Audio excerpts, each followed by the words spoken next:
Hello everyone and welcome back to our weekly Friday lecture videos. Today I want to do a lecture video on the topic and the theme of love, specifically expanding on talking about how C.S. Lewis did expand on the ideas of love or the four loves, originally brought to us by the ancient Greeks, which I talked about in the discussion board for this week, and also had you read Black Jesus by Vanita Blackburn as well. If you don't know who C.S. Lewis is or don't recognize his name exactly, you might know some of his work. His books were made into movies, The Chronicles of Narnia, The Lion, the Witch, and the Wardrobe. He applied a lot of these ideas and these concepts of love heavily into his own work. He took them very seriously. I know I asked you the question in the discussion board, can a story or a narrative exist without love? And I think C.S. Lewis, pretty much he does say in so many words like that, no, stories cannot exist without love. And it's pretty much just because like he thinks that human beings cannot exist without love, right?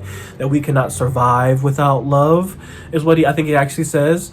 And stories and narratives are nothing but like depictions of us as people on the page. Maybe it's dramatized a little bit, but the people and the characters on that are written down in literature are nothing but depictions of like dramatized depictions of what goes on in real life, because we cannot survive without love. Our characters that we create cannot survive without love either.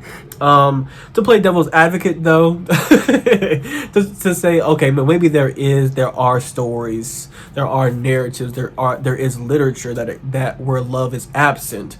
I would say that even in those stories, the absence of love is so powerful that it affects our characters in certain ways, right?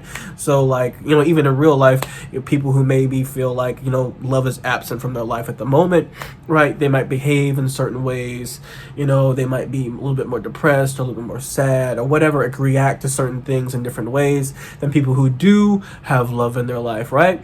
And so the idea that love is a powerful force, it still gives credence to even the absence of love within a text, still gives credence to the idea that love is a very powerful emotion and thing that it seems like human beings just need it. Like we need it, right? Let's start with Storge, right? So Storge is familial love. I talked about this in their Storge, Eros, Philia, and Agape. So Storge is familial love, right? And what C.S. Lewis says about familial love is that in literature, familial love is typically depicted between a mother and her child. That the strongest bond within a family is the mother to child, the maternal bond.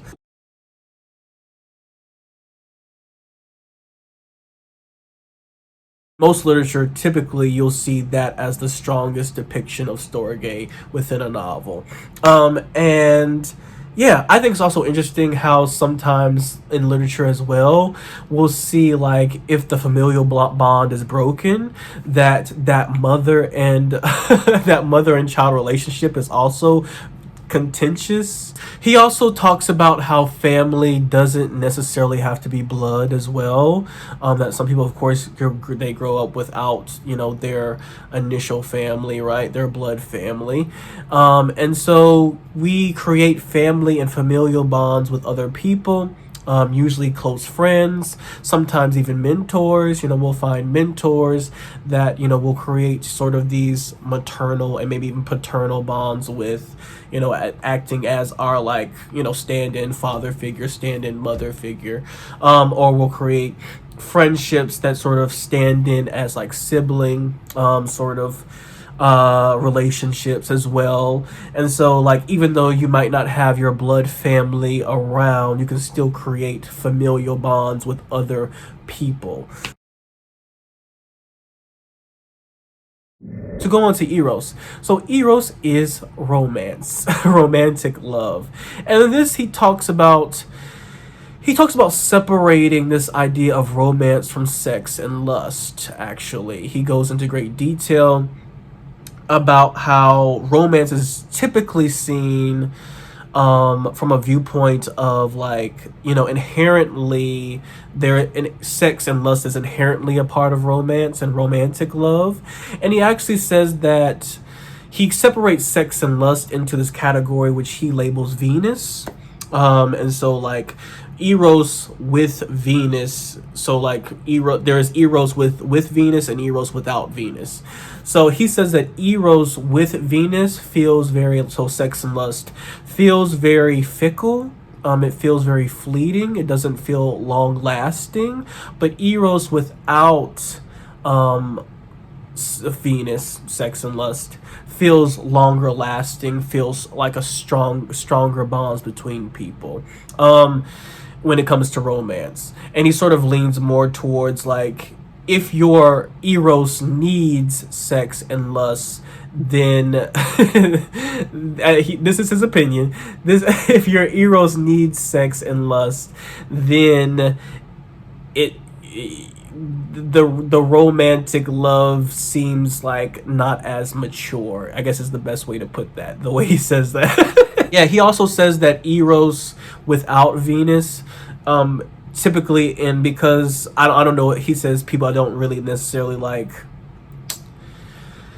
they don't really value Eros without Venus a lot of times. So in literature he talks about how it's usually depicted as a one-sided sort of relationship or feeling. So like one person will be in love with someone who doesn't necessarily like understand or know yet. I'm thinking about like I don't know if you guys read Hunger Games or seen Hunger Games, but Katniss and Peeta. So Peeta is deeply and madly in love with Katniss, but then Katniss doesn't really come into her feelings about Peeta until later, much later on, right? So it's for most of the books and also the movies, it is a one-sided sort of relationship, right?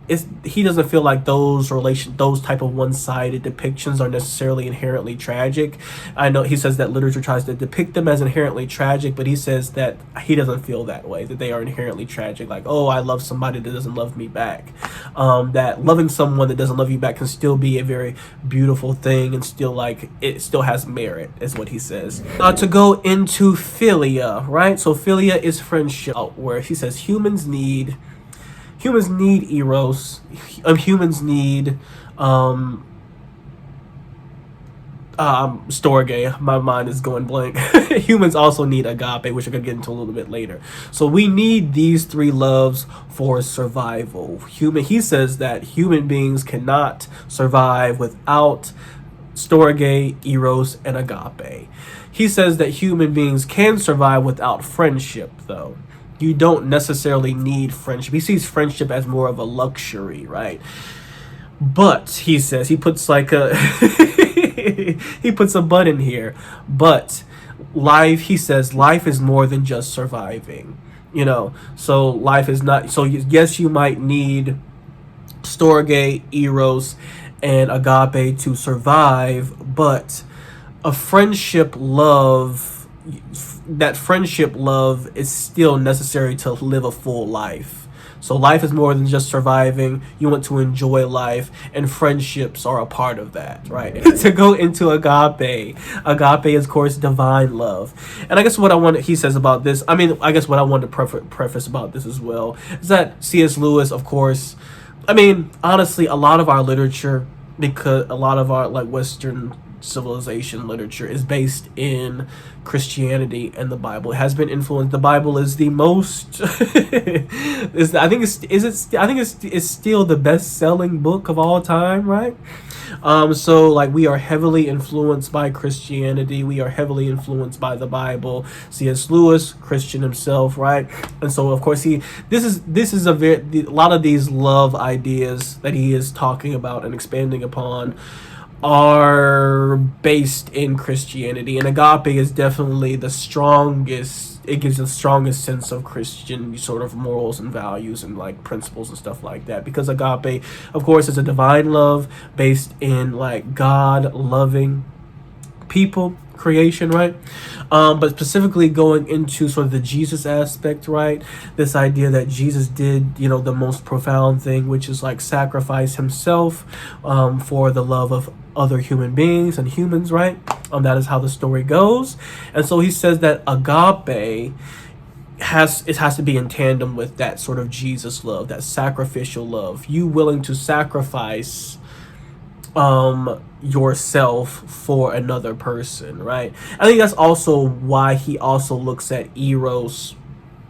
To go back to eros for a second, when he talks about eros, the one-sidedness that sometimes literature depicts eros as, if it doesn't have Venus attached to it, right?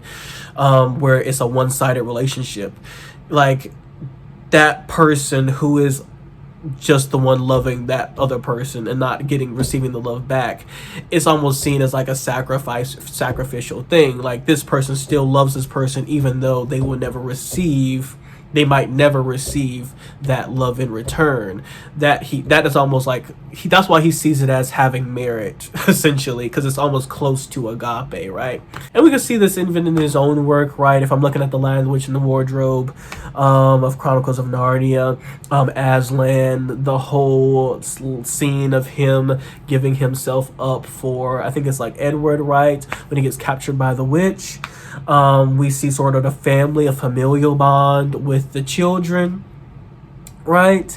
There is, the friendship bond with Lucy and Mr. Tumnus, right? So like these themes are heavily applied to his own work, and also I think just heavily applied to a lot of work, because a lot of work is just based in, a lot of Western, it's just influenced by Christianity, it's influenced by the Bible, it just is what it is. But yeah, that's all I have for today. Don't want this to be too much longer, this video to go on too much longer. So yeah, you'll see this video Friday, the afternoon, and then hopefully it helps you in terms of thinking about how you want to add to the discussion in Discord, as you're continuing to talk about the story of Black Jesus as well. So I'll see you next time for the next video, and this will be it.